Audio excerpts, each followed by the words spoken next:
নমস্কাৰ কৃষক বন্ধুসকল, Assam agriculture tips YouTube channel সকলোকে স্বাগতম জনাইছোঁ। কৃষক বন্ধুসকল, মোৰ বৰ্তমান মোবাইলৰ যোনটো ফ্ৰণ্ট কেমেৰা, সেই কেমেৰা দি মই ভিডিঅ' বনাব নোৱাৰোঁ। তাৰমানে কেমেৰাটো কিবা হৈছে, মই ছেটিংটো কৰিব পৰা নাই। কি হ'ল, ভিডিঅ' কোৱালিটি ভাল নহয়, তাৰ কাৰণে নকৰোঁ। আপোনালোকে কমেণ্ট কৰিছে যে দাদা আপুনি যে বাৰিষাৰ কাৰণে বেঙেনাৰ খেতি কৰিছিল, সেই বেঙেনাৰ বৰ্তমান কেনেকুৱা আছে সেইটো আপডেট দিব কৈছে, বহুতে কমেণ্ট কৰিছে। তাৰ কাৰণে মই ভিডিঅ'টো প্ৰস্তুত কৰিলোঁ। কৃষক বন্ধুসকল, আজি ভিডিঅ'টো যদি ভাল লাগে আপোনালোকে ভিডিঅ'টো লাইক কৰিব আৰু কিবা কথা থাকিলে আপোনালোকে কমেণ্ট কৰিব। মই প্ৰথমতে ইয়াতে এটা শাৰী আছে, এই শাৰীটো মই আপোনালোকক দেখুৱাই দিওঁ। আৰু এইটো মই পিছত লগাইছিলোঁ আৰু সেইটো চেহেৰা চাওক কেনেকুৱা, মই আকৌ বঢ়িয়াকৈ আপোনাক দেখুৱাম আৰু ফলনো দেখুৱাম কেনেকুৱা ফলন লাগিছে। আৰু দুৰ্ভাগ্যজনক কথা হ'ল কৃষক বন্ধুসকল, এয়া চাওক গছকেইটা যদি মই আপোনালোকক দেখুৱাওঁ, এই তিনিটা গছ এদিন মানে গৰু সোমাই খাই দিলে, গম পাইছে না? এয়া চাওক, এই যে গৰু সোমাই একেবাৰে মাৰি দিলাক ক'ব গ'লে। এতিয়া কি হ'ল, বেঙেনাটো তেনেকুৱা নহয়, গৰু খাইছে কাৰণে যে সেইটো মই উঘালি দিম একো নাই। এয়া চাওক, এতিয়া ধুনীয়াকৈ হেৰি ওলাইছে, ব্ৰাঞ্চ ওলাইছে আৰু সেই ফুলো লাগিছে।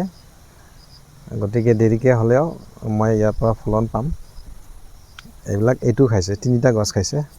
কৃষক বন্ধুসকল, এতিয়া মই আপোনালোকক কেনেকুৱা ফুল ফল লাগিছে সেইখিনি মই আপোনালোকক দেখুৱাওঁ। তাৰপিছত মই আপোনালোকক কিছুমান তথ্য দিম যে আপোনালোকে কেনেকৈ বেঙেনাৰ পৰিচৰ্যা কৰিব সেই সন্দৰ্ভত। গতিকে মই আগতে ফলনটো দেখুৱাই লৈছোঁ।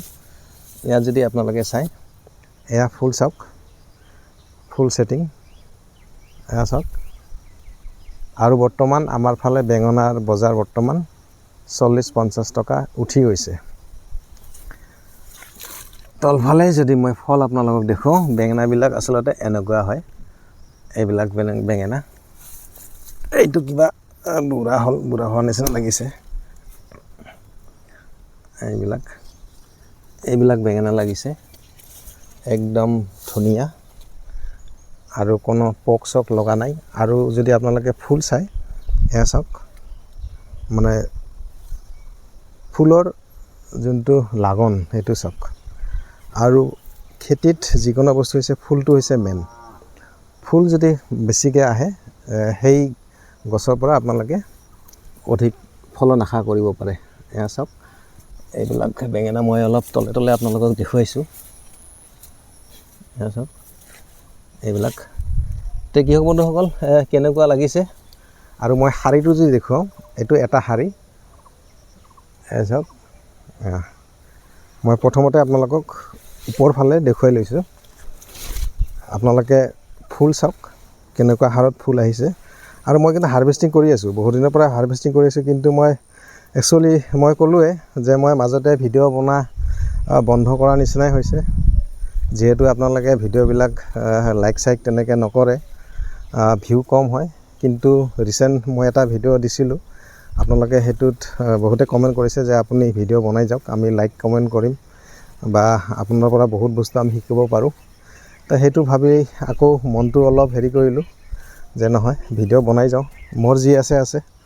যদি আপোনালোকৰ উপকাৰ হয়, যিহেতু বহুত খেতিয়ক আছে আমাৰ অসমত, হয়তো বহুতে জানে বহুতে নাজানে। গতিকে জনাখিনিতো কথাই নাই, যিহেতু নাজানে হয়তো তেওঁলোকৰ কাৰণে কিবা কামত আহিব ভাবি মই আকৌ ভিডিঅ' বনোৱাত লাগিলোঁ। কৃষক বন্ধুসকল, আপোনালোকে যে নতুনকৈ ভিডিঅ' চাই আছে মোৰ চেনেলত, আপোনালোকে এই খেতিৰ বিভিন্ন ভিডিঅ' পাই থকাৰ কাৰণে আপোনালোকে চেনেলটো ছাবস্ক্ৰাইব কৰি ৰাখিব। আৰু মোৰ অনুৰোধ এটাই, আপোনালোকে ভিডিঅ'বিলাক লাইক কৰিব। আৰু যোৱা দুদিন আগত মই হেৰি কৰিলোঁ, বেঙেনা পৰহি উঠাইছোঁ, সেইকাৰণে এতিয়া বেঙেনাবিলাক সৰু হৈ আছে। কিন্তু যোনখন মোৰ মূল বাৰী, তাতে বহুত মানে ফল আছে। মই সেইখিনি আপোনাক দেখুৱাওঁ। কৃষক বন্ধুসকল, এই শাৰীটো মই আপোনালোকক দেখুৱালোঁ। এতিয়া বলক যোনটো মোৰ মূল বেঙেনাৰ খেতি আছে তালৈকে যাওঁ। কৃষক বন্ধুসকল, এইখন মোৰ বেঙেনাৰ মূল বাৰী। এয়া যদি সোমাই যাওঁ, এইটো নেট দিছোঁ, সেইবিলাক চাব পাৰে। এইখন হৈছে মূল বেঙেনাৰ মোৰ খেতি আৰু ফলন যদি আপোনালোকে চাই এয়া চাওক ফলনবিলাক চাওক কিমান ফল লাগি আছে এয়া চাওক আৰু এই মাজতে পানী লাগি আছে চাওক আজি অলপ পানী পৰিছে বৰষুণ দিছে তাৰ কাৰণে পানী লাগিছে একো নাই আৰু মই বেঙেনা উঠাই আছোঁ বৰ্তমান বেছি আছোঁ ক'লোৱে এয়া চাওক ধুনীয়া বেঙেনা এইবিলাক এতিয়া কৃষক বন্ধুসকল আপোনালোকৰ ফালে বৰ্তমান বেঙেনাৰ কেজি কিমান চলি আছে মোক কমেণ্ট কৰি জনাব আৰু আপোনালোকে ক'ৰ পৰা ভিডিঅ' চাই আছে সেইখিনিও পাৰিলে জনাব তেনেহ'লে মোৰো ভাল লাগিব যে হয়তো কোন ঠাইৰ পৰা আপোনালোকে মোৰ ভিডিঅ' চাই সেইখিনি মই গম পাম এইবিলাক চাওক ধুনীয়া ফল লাগি আছে এইবিলাক আৰু সেই ওপৰত যদি চাই ফুলো আছে ফুলো লাগি আছে ইফালে ফলো লাগি আছে এইবিলাক তে আজি বেঙেনাৰ ভিডিঅ'টো একচুৱেলি মই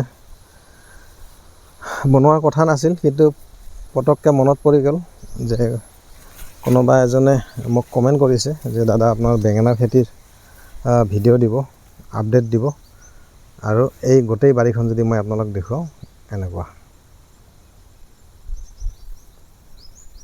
আৰু বৰ্তমান যিহেতু বেঙেনাৰ বজাৰ ৰেটো ভাল আছে আৰু কৃষক বন্ধুসকলে ইয়াৰ আগতে মই কৈছিলোঁ যে আপোনালোকে বাৰিষাৰ বতৰত যদি বেঙেনা খেতি কৰিব পাৰে ভাল এটা বজাৰ মূল্য পাব আৰু সেইটো মই বৰ্তমান পাই আছোঁ আৰু যিহেতু আপোনালোকে কৰিছে হয়তো আপোনালোকেও পাই আছে এয়া চাওক সৰু বহুত ফল লাগি আছে আৰু বহুত ফুলো লাগি আছে এয়া চাওক যিমান ফুল লাগিব আৰু সিমানে ফল পাবলৈ আপোনালোকে সক্ষম হ'ব আৰু এই গছবিলাক বহুত ডাঙৰ হৈ গ'ল আৰু ডাঙৰ হ'ব আৰু বাৰিষাৰ বতৰত এনেকুৱাই হয়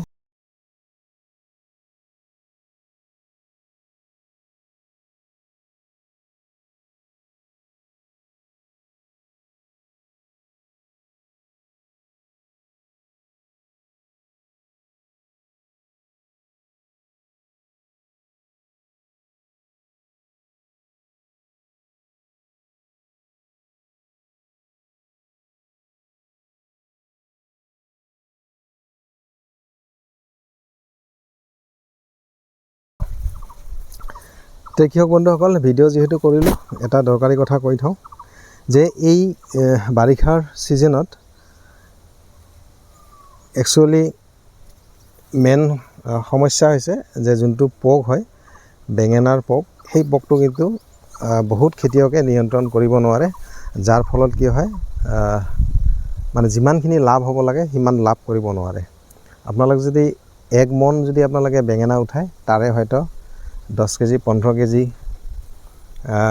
বেঙেনা হয়তো পোক ওলায় বা ৰিজেক্ট বেঙেনা ওলায় আৰু ফলত কি হয় আপোনালোকৰ যোনটো উৎপাদন ঠিকে হয় কিন্তু হয়তো আপোনালোকে লাভালাভটো কমকৈ পায় তে তাৰ কাৰণে আপোনালোকে ভাল কীটনাশক আপোনালোকে ব্যৱহাৰ কৰিব লাগিব আৰু মই আজি এই বেঙেনাৰ পোকৰ কাৰণে কেইটামান মেডিচিনৰ কথা ক'ম আৰু প্ৰথম কথা হ'ল যে আপোনালোকে কিন্তু অকল এটা মেডিচিন স্প্ৰে কৰিয়ে কিন্তু আপোনালোকে বেঙেনাৰ পোক নিয়ন্ত্ৰণ কৰিব নোৱাৰে আপোনালোকে ঘূৰাই পকাই আপোনালোকে কি কৰিব লাগিব এই মেডিচিনবিলাক স্প্ৰে কৰিব লাগিব তেতিয়াহে আপোনালোকে এই বেঙেনাৰ যোনটো পোক সেই পোকক আপোনালোকে নিয়ন্ত্ৰণ কৰিব পাৰিব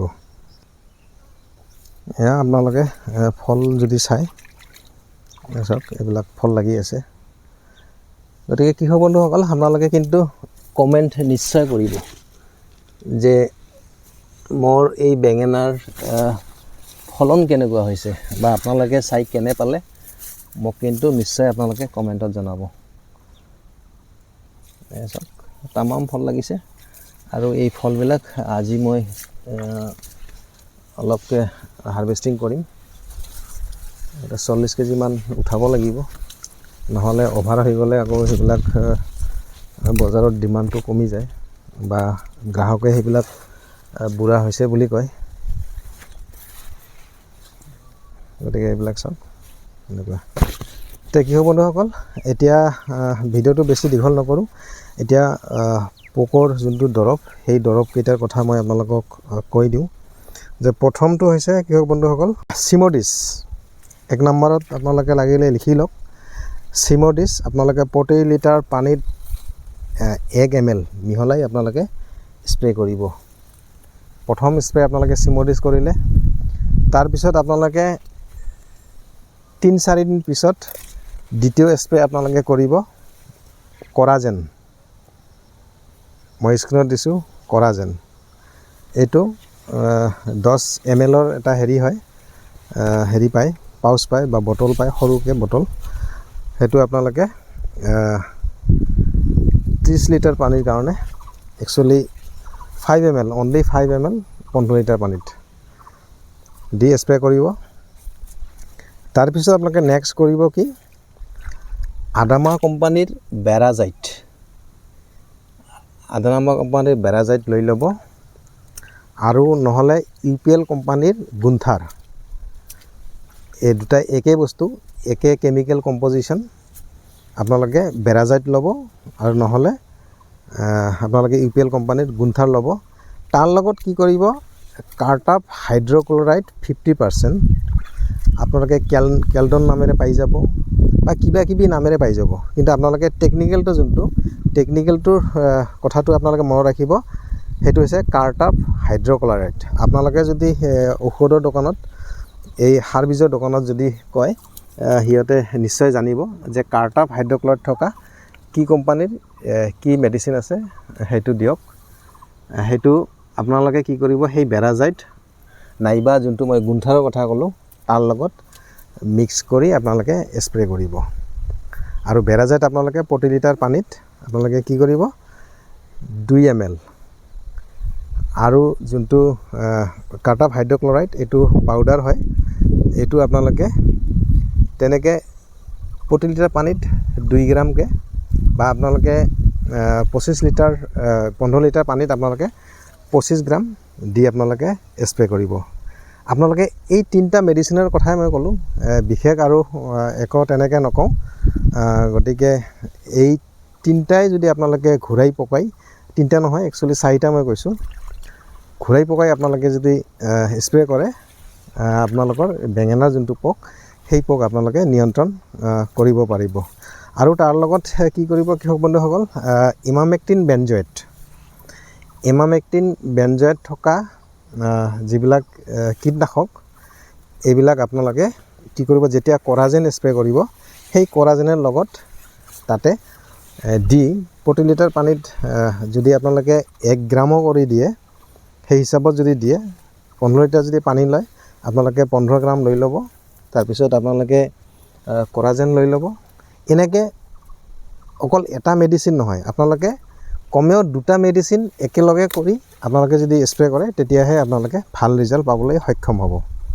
আৰু 4-5 দিন মূৰে মূৰে কিন্তু আপোনালোকে স্প্ৰে কৰিব লাগিব। তো এইখিনিয়ে আছিল কথা, বিশেষ একো নাই। আৰু আজিৰ ভিডিঅ'ৰ উদ্দেশ্য এইটোৱে আছিল যে মই বেঙেনা খেতিটো আপোনালোকক দেখুৱাব লাগে বা ফল কেনেকুৱা হৈছে সেইখিনি দেখুৱাব লাগে। গতিকে মই দেখুৱালোঁ। তো কৃষক বন্ধুসকল, আজিৰ ভিডিঅ'টো কেনেকুৱা পালে আপোনালোকে কমেণ্টত মোক নিশ্চয় জনাব।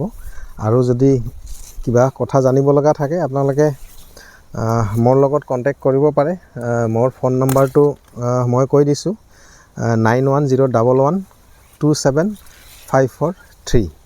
আৰু অনুৰোধ এটা থাকিব, আপোনালোকে ৰাতি 7টাৰ পিছত মোক ফোন কৰিলে মই ফ্ৰীলি কথা পাতিব পাৰোঁ। গতিকে এই খেতি সন্দৰ্ভীয় যদি কিবা আপোনাৰ কথা থাকে আপোনালোকে মোক ফোন কৰিব। আৰু অনুৰোধ এটাই, সেইটো মই জোৰকৈ কোৱাৰ নিচিনা যে আপোনালোকে কিন্তু যদি মোৰ ভিডিঅ'বিলাক ভাল পায়, আপোনালোকে কিন্তু লাইক একেবাৰে নিশ্চয় কৰিব, সেইটোৱে অনুৰোধ। যিয়ে নহওক কৃষক বন্ধুসকল, এই বেঙেনাৰ চাইজ দেখুৱাই লৈছোঁ অৱশেষত। এয়া চাওক, কোনো তেনেকুৱা পোক চোক নাই আৰু দীঘল একেবাৰে বেঙেনা কালাৰ চিকচিকীয়া। তো কৃষক বন্ধুসকল, আজিলৈ ভিডিঅ'টো ইমানে। পৰৱৰ্তী এটা ভিডিঅ'ত লগ পোৱাৰ উদ্দেশ্যে আজি ভিডিঅ'টো ইয়াতে সমাপ্ত কৰিছোঁ। ধন্যবাদ।